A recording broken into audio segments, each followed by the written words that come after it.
Hello everyone, glad to be back. Today is 18th of December still. I'm Levan Gudadze and this is my third update for a day, third short update in which I will share latest report of Russian Defense Ministry on progress of special military operation during the previous 24 hours. I hope you will find this video interesting and useful, and if so, please click that like button, leave some commentary and share video with your friends. It will definitely help to reach wider audience. And well, that's been said, let's talk about news now.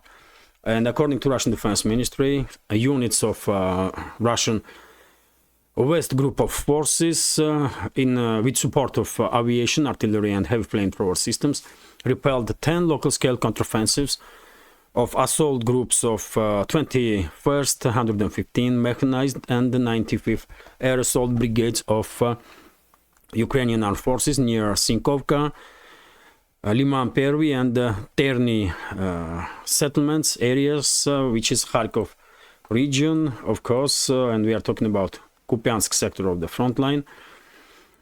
Usually one of the most quiet sectors for last over months, more than a month period of time. And when it comes to clashes, this is Sinkovka settlement, not far away from Kupiansk, and this is Liman Pervi settlement. So clashes are taking place around Sinkovka and around this forestry, not far away from Liman Pervi settlement, which is under Russian control. If Sinkovka mostly controlled by Ukrainian forces, at least formally, then Liman Pervi is under full Russian control. Overall, as a result of local scale skirmishes, artillery duels between the sides and reckoning force operations, Ukrainian armed forces on Kupiansk direction lost 60 military personnel during the previous 24 hours. Also, one German-made Leopard 2 tank.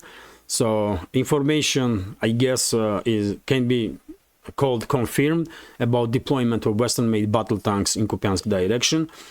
Also, Ukrainian forces lost during the previous day 3 infantry fighting vehicles, 2 armored personnel carriers, and 1 Gosdzika self-prepared artillery systems. Well, quite increase in casualty numbers and losses in military equipment if we compare previous 24 hours with the day before statistics. Next is Krasny Liman direction. According to Russian Defense Ministry, Russian sent group of forces with active support of artillery repelled 1 local scale counteroffensive of Ukraine's 12 Special Forces Brigade, which is Azov Brigade, Azov neo-Nazi formation. They are neo-Nazi terrorists, all of them in that 12 brigade. And one way or another, but they will all pay heavy price for the crimes that they committed. And clashes with these neo-Nazi Azovites took place in the southern eastern part of Kuzmino settlement, which is Lugansk People's Republic. As a result of hostilities in Krasny Liman direction, Ukrainian armed forces during the previous 24 hours lost 220 military personnel, up to 220 military personnel killed and wounded.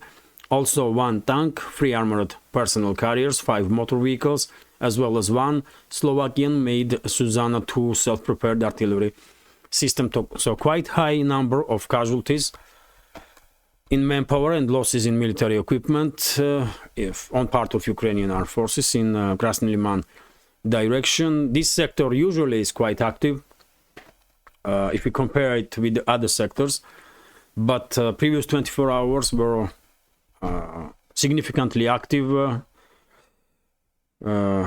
Even if we compare clashes in this very sector during the previous several days, 220 military personnel and quite a number of destroyed vehicles, military equipment, quite high number, I will say. Usually Donetsk sector is most active, but previous 24 hours it was Krasny Liman sector with most active clashes between the sides and with most losses on part of Ukrainian armed forces. And now let's talk about, let me show you Krasny Liman.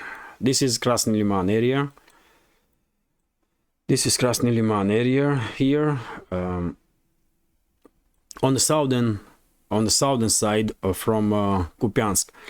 And next is, of course, Donetsk sector of the front line, where main hotspots are, of course, Avdiivka and Bakhmut, flanks of Bakhmut and flanks of Avdiivka, and the city itself also, because Russian forces are conducting operations now inside the city, inside the northern industrial zone and also inside the residential areas. And there are reports that Russian forces are trying to cut the Ukrainian garrison in two and create two separate cauldrons.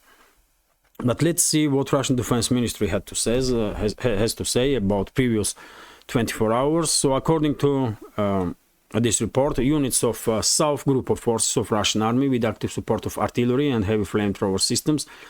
When I say heavy flamethrower systems, of course we all know that this is TOS-1 or TOS-1A, Buratino or Solntsepyok systems, devastating weapons when it comes to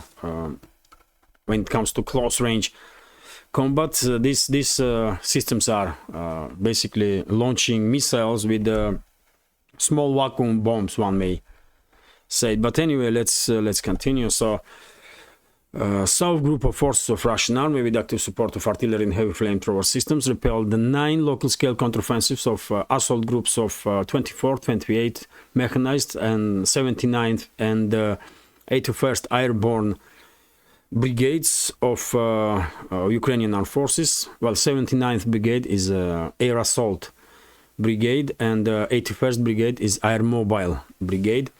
And clashes were near Kurdyumovka, Belogorovka, Leninskaya, Shumi, and Marinka, which is Donetsk People's Republic. In addition, Russian frontline aviation and artillery launched strikes on point of concentration of Ukrainian manpower and hardware near Klishevka and Andreevka settlements, also Donetsk People's Republic. As a result of clashes between the sides during the previous 24 hours, Ukrainian forces lost on Donetsk sector of the front line about 190 military personnel, less than on Krasny Liman sector, 5 infantry fighting vehicles, including 1 Bradley, and also 2 motor vehicles. In course of the counter-battery warfare in Donetsk sector of the front line, Ukrainian side lost 2 Msta B howitzers, 1 Akatsiya self-prepared artillery system, and 3 D-30 howitzers. Well, quite a number of lost artillery systems also on Donetsk sector of the front line, which once again confirms that Russian forces Russian artillerymen do have upper hand in these artillery duels and are significantly more successful in neutralizing enemy artillery than Ukrainian side. As I said, main hotspots of hostilities were Bakhmut area, surrounding areas of Bakhmut, from Kurdyumovka, Andreevka and Klishevka, which is southern flank of Bakhmut, up to northern sectors of Bakhmut, northern flank of Bakhmut, mainly Bogdanovka, of course. And when it comes to southern flank of Donetsk sector itself, of course, Russian forces are quite active in Avdiivka area, mainly, and there are reports that Russian forces improved their positions in area of settlement of Stepove, right here, in area of Stepove, and one may expect any time really that Russian forces will begin offensive operations in direction of Berdichi, although it's a very difficult task, because Russian forces have to overcome this railway line, and they are in open terrain mainly, and it's significantly difficult to operate in these conditions, while Ukrainian forces still have some artillery, some long-range artillery in area.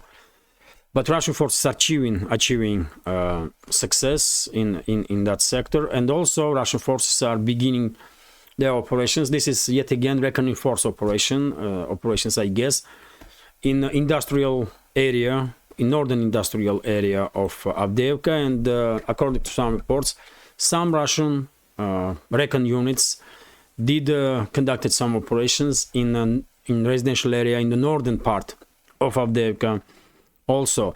And my understanding is that Russian side is trying to persuade Ukrainian officers in Avdiivka to lay down arms and surrender. And if they will refuse, I guess Russian armed forces will have no other options other than deploy heavy weapons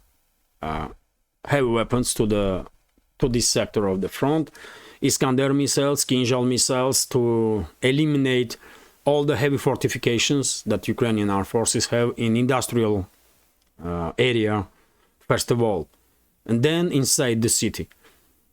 So Russian forces not gonna wait for too long, I guess day or two, and we will see if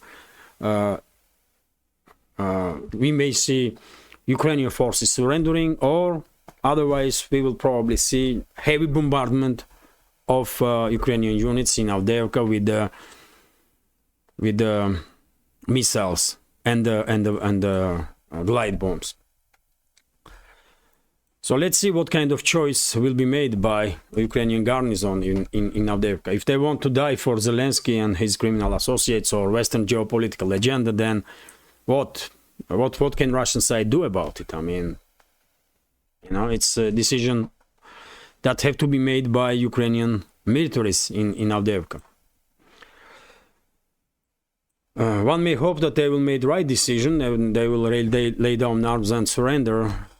But let's see. Next several days will give us more understanding about situation in this sector, in this area. And when it comes to Marinka, I guess Kyiv regime is very much upset that Russian forces established control over this settlement, and they are trying desperately. They are sending more and more units in this suicidal local scale counteroffensives to regain initiative in Marinka direction and to regain control over the at least street or two in the northern part of the city.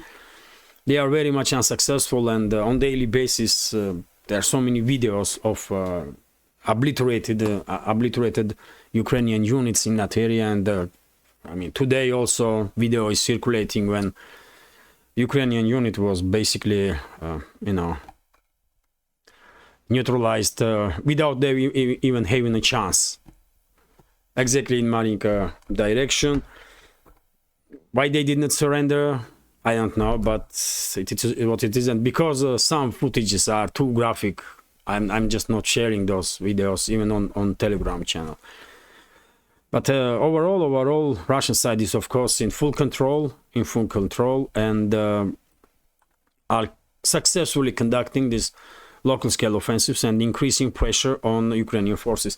Next is Sovdanetsk direction, and when it comes to Sovdanetsk, because Russian forces managed to establish control over the Marinka, now some Russian units are beginning operate in the Sovdanetsk direction from Marinka area, and of course main hotspots are Novomikhailivka settlement, and it's up to like several days now, I guess, and Paraskovievka and Konstantinovka also will become hotspots in this in Sovdanetsk sector. But let's see what Russian Defense Ministry has to say about this sector. So units of East group of forces of Russian army with active support of operational tactical aircrafts, frontline aviation, including helicopter gunships and artillery, also having flamethrower systems, repelled 4 local-scale offensives launched by assault groups of 79th Assault Brigade of Ukrainian Armed Forces near Novomikhailivka, Donetsk People's Republic. As I said, Novomikhailivka is already a hotspot, of course, for quite a while now, and close by settlements that are still for now controlled by Ukrainian forces will become hotspots in upcoming days. There can be no doubts about it. And well, as a result of clashes in Sovdanetsk direction, Ukrainian forces lost up to 90 military personnel, 3 pickup trucks, as well as 1 Gvozdika self-prepared artillery systems. Next, Zaporozhye sector of the front line, usually most quiet sector on the front if we compare it with the other sectors. And according to Russian Defense Ministry, 2 attacks launched by assault groups of 117th Mechanized Brigade of Ukrainian Armed Forces near Novoprokopovka, Zaporozhye region, were repelled by the Russian group of forces and also Russian frontline aviation and artillery during the previous 24 hours. Moreover, the Russian armed forces inflicted the damage on manpower of 33rd, 65 mechanized and 128 mountain assault brigades of Ukrainian armed forces near Rabotina, Zherebyanka and Nesteryanka, which is also Zaporozhye region. As a result of these local scale skirmishes, local scale clashes between the sides, Ukrainian forces lost up to 30 military personnel, 2 motor vehicles, as well as 1 D-30 howitzer. So as you can see, if we compare Zaporozhye sector of the front line with other sectors, it's definitely significantly more quieter now. Although on initial stages of this so-called Ukrainian counteroffensive that began on 4th of June, of course, Zaporozhye sector was most active, and Zaporozhye sector, together with South Donetsk sector, were main axis of this so-called counteroffensive of Kiev regime. And according to Russian Defense Ministry, since the beginning of that so-called counteroffensive, Ukrainian armed forces lost more than 120,000 military personnel. That's quite a number, isn't it? And thousands of pieces of military equipment. Overall, of course, Russian forces are in full control of situation in Zaporozhye sector of the front line, and it's only Russian forces that basically can and at some point will begin conducting decisive operations. Ukrainian units, they may try, and they are trying to conduct some local scale reckoning force or local scale offensive operations, but failing without having even slight chance to achieve anything whatsoever.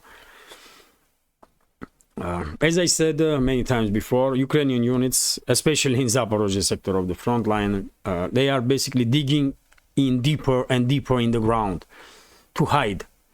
And there are videos circulating in internet when Russian FPV drones basically are flying into these digouts, because on the ground, on the surface, you're not gonna see any Ukrainian military personnel at all. In Orekhov Bridgehead, for example, in this area, they are too afraid to come out, and usually they are deep underground and trying to somehow hide from Russian artillery and Russian drones. So they are definitely not in a position to even hope about any success on the battlefield. Best decision they can make is to lay down arms and surrender, to contact Russian forces on radio wave 149.200 Volga and arrange their surrender. That's the best decision they can make before it's not too late. And well, finally, Kherson region of the front line, according to Russian Defense Ministry, as a result of actions of Russian group of forces, with the active support of artillery and aviation, Ukrainian armed forces lost up to 50 military personnel, killed and wounded in Kherson region, and also 3 motor vehicles of Ukrainian armed forces were destroyed in a course of counter-battery warfare in Kherson direction. 1 US-made M109 Paladin, 1 Polish-made Krab, and 1 Stab B howitzers were destroyed. So Russian forces have upper hand when it comes to artillery duels in Kherson direction also. And well, this is it for now.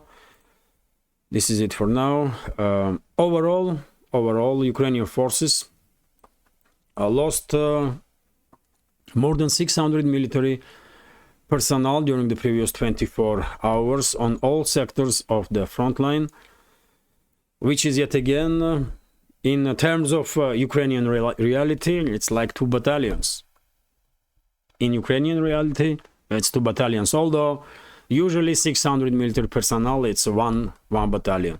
So Kiev regime is losing at least 1 battalion a day.